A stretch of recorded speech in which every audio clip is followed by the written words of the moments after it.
اعوذ باللہ من الشیطان الرجیم بسم اللہ الرحمن الرحیم۔ تمام دیکھنے اور سننے والوں کو میری طرف سے باادب السلام علیکم۔ آپ نے محسوس کیا ہوگا، سب نے تو نہیں محسوس کیا ہوگا کیونکہ اتنی زیادہ تعداد لوگوں کو ہر بات یاد نہیں رہتی اور ممکن بھی نہیں، کہ مجھے پرانی کتب پڑھنے کا بہت شوق ہے۔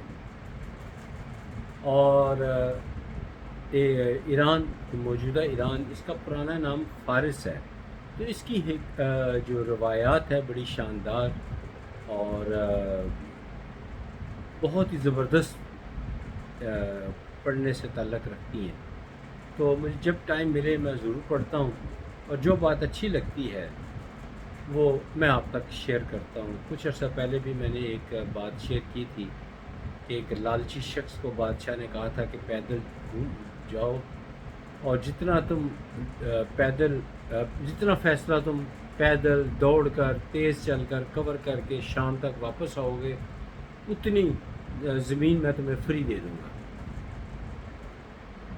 اور وہ شخص ایسا نہ کر سکا، اور وہ لالچ میں دوڑتا رہا۔ پتہ اس وقت چلا جب اس کو پتہ چلا کہ شام تک میں نے واپس بھی پہنچنا ہے، وہ اور تیزی سے دوڑا تو راستے میں اس کی ڈیتھ ہوگی۔ اور میں نے سارے واقعہ اس کی ویڈیو بنائی ہوئی ہے، آپ کو کہیں نہ کہیں سے مل جائے گی۔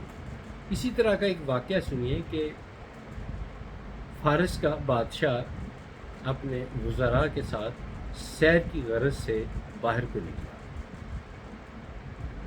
تو اس نے دیکھا کہ ایک جوان شخص ایک وقت میں 2 اینٹیں زور سے اوپر کی طرف پھینکتا ہے۔ کنسٹرکشن کا کام شاید جاری ہوگا، پھینکتا ہے اور دونوں کی دونوں اینٹیں جو ہیں وہ تیسری منزل تک جا پہنچتی ہیں۔ بادشاہ بہت حیران ہوتا ہے، کہتا ہے معلوم تو کرو کہ یہ مزدور ہو کر یہ کون سی طاقتور چیزیں، کون سی ایسی نرشنگ بھرپور طاقت سے غذا استعمال کرتا ہے کہ اس کی جسم میں اتنی طاقت ہے کہ وہ اتنی دور تک یہ اینٹیں پہنچا رہا ہے۔ میں بہت خوش ہوں اس آدمی پر، تو جو یہ غذا یہ استعمال کرتا ہے وہ غذا میں بھی استعمال کرنا چاہتا ہوں۔ تو بادشاہ کا جو وزیر ہے وہ مسکرایا، اور اس نے کہا کہ اس کی طاقت کا راز اس کی جسمانی طاقت نہیں بلکہ اس کا گھریلو سکون ہے۔ بادشاہ نے کہا ٹھیک ہے، میں تمہاری اس بات سے اتفاق کرتا ہوں، لیکن اس کی تحقیق کرو۔ جب تحقیق کرنی شروع کی تو پتہ چلا کہ وہ شخص محض ایک مزدور ہے اور بڑی خوشگوار ازدواجی زندگی گزار رہا ہے۔ اس کی بیوی انتہائی نیک ہے، اپنے خاوند کے ساتھ وفادار ہے۔ جیسے ہی وہ گھر میں داخل ہوتا ہے تو اس سے گرم پانی، گرم یا ٹھنڈا موسم کے حساب سے اس نے رکھا ہوتا تاکہ وہ غسل کرے۔ غسل کر کے وہ صاف ستھرے کپڑے اس کو دیتی کہ وہ صاف ستھرے کپڑے پہنتا، اس کو جو بھی اس کی حیثیت کے مطابق جو کھانا تیار ہوتا وہ اس کے آگے کھانا رکھتی۔ وہ پیار کے ساتھ دونوں اکٹھے بیٹھ کر کھانا کھاتے، اور تھوڑی دیر کے بعد وہ اس کو بستر لگا دیتی کہ اب آپ آرام کریں، آپ نے سارا دن محنت کی ہوئی ہے، آپ آرام کریں، اور دودھ کا ایک گلاس اس کو دیتی کہ اب آپ کو صبح پھر محنت کے لیے نکلنا ہے۔ تو وہ دودھ پی کے وہ شخص سو جاتا۔ اب یہ والی رپورٹ وزیر نے چند دنوں کے بعد بادشاہ کی خدمت میں پیش کر دی۔ بادشاہ نے کہا میں تم پر بڑا اعتماد کرتا ہوں، لیکن میرا اس بات پہ یقین نہیں آ رہا، مجھے اس بات کی تحقیق کرنی ہے اور تصدیق چاہیے۔ کچھ لوگوں کو تحقیق کے لیے بھیجا گیا تو بات درست تھی۔ تب وزیر نے کہا اب آپ نے تحقیق کر لی ہے تو میں اس کی مزید تصدیق کرنے کے لیے مجھے کچھ اختیارات دیے جائیں۔ بادشاہ نے کہا حاضر، میری طرف سے اختیارات ہیں۔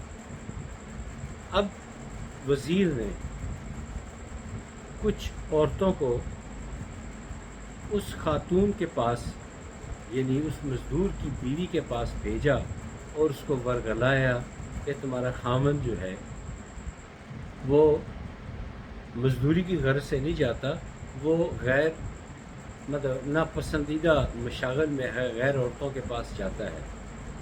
عورت جو تھی بیچاری وفادار بیوی، وہ یہ برداشت نہ کر سکی، غم سے نڈھال ہو گئی۔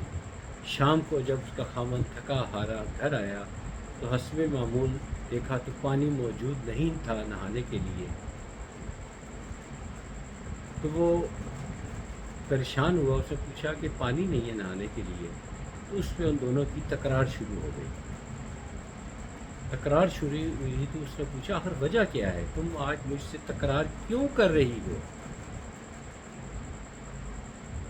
تو اس نے بتایا کہ تم ایسے کرتے ہو، تم فلاں عورتوں کے پاس جاتے ہو۔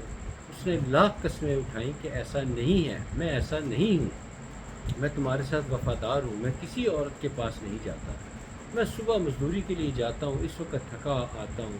لیکن عورت اس کی ایک نہ سنی۔ وہ بیچارہ صبح مزدوری کے لیے جاتا، شام کو خود پھر پانی بھرتا اور پھر وہ نہاتا، بڑی مشکل سے کھانا پکاتا اور کھانا کھا کر سو جاتا۔ یہ سلسلہ تاریخ میں تو ایگزیکٹ نہیں لکھا، لیکن یہ کچھ عرصہ کا لفظ لکھا ہوا ہے۔ کچھ عرصہ گزرنے کے بعد اس شخص نے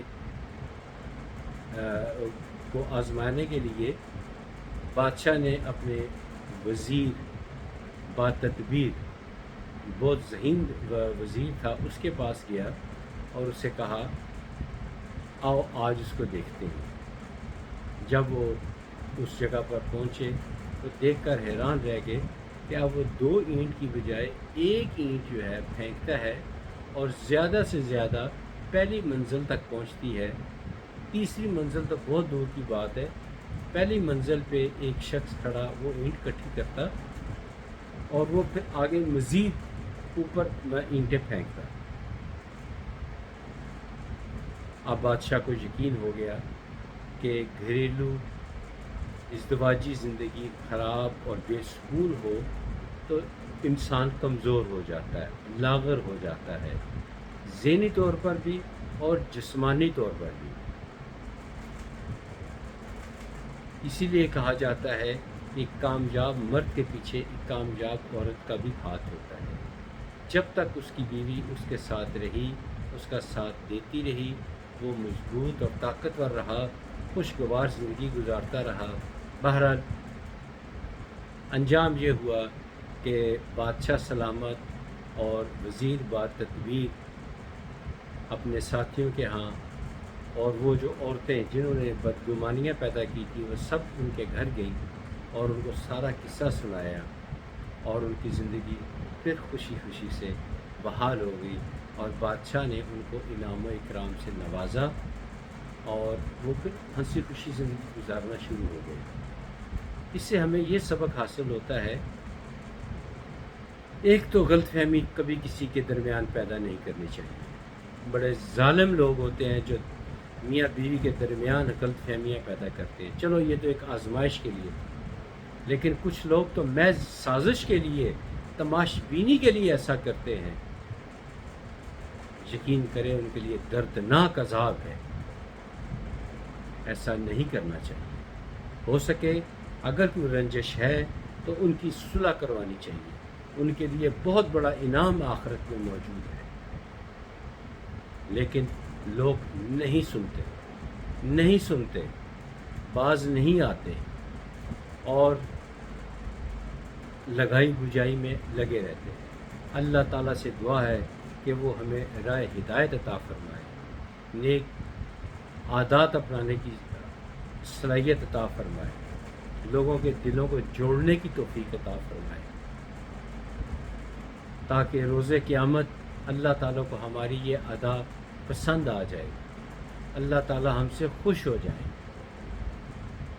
نہ جانے اللہ تعالیٰ کو روز قیامت ہماری کون سی چھوٹی سری یہ اچھی نیکی جو پسند آ جائے، اور ہمارے گناہوں کا پلڑا جو ہے وہ ہلکا ہو جائے، اور وہ چھوٹی ساری نیکی بھاری ہو جائے، اور ہم سیدھا جنت میں چلے جائیں۔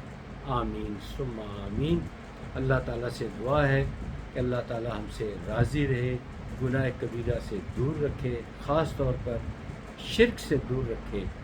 ہمیں ہمارے ہاتھ جب بھی اٹھیں وہ اللہ تعالیٰ کی ذات کے آگے اٹھے، ہمارا قیام، رکوع، سجود، عبادات سب اللہ کے لیے ہوں، اور اللہ ہماری ان عبادات کو قبول فرمائے، اور ہماری ان عبادات میں کوئی دکھاوا نہ ہو، صرف اللہ جانتا ہو۔ اسی لیے اللہ تعالیٰ کے نیک بندے دن کو نماز پڑھتے، باجماعت نماز پڑھتے، لیکن رات کے اندھیرے میں نفلی عبادت کرتے کہ صرف میں اور میرا اللہ واقف ہوں۔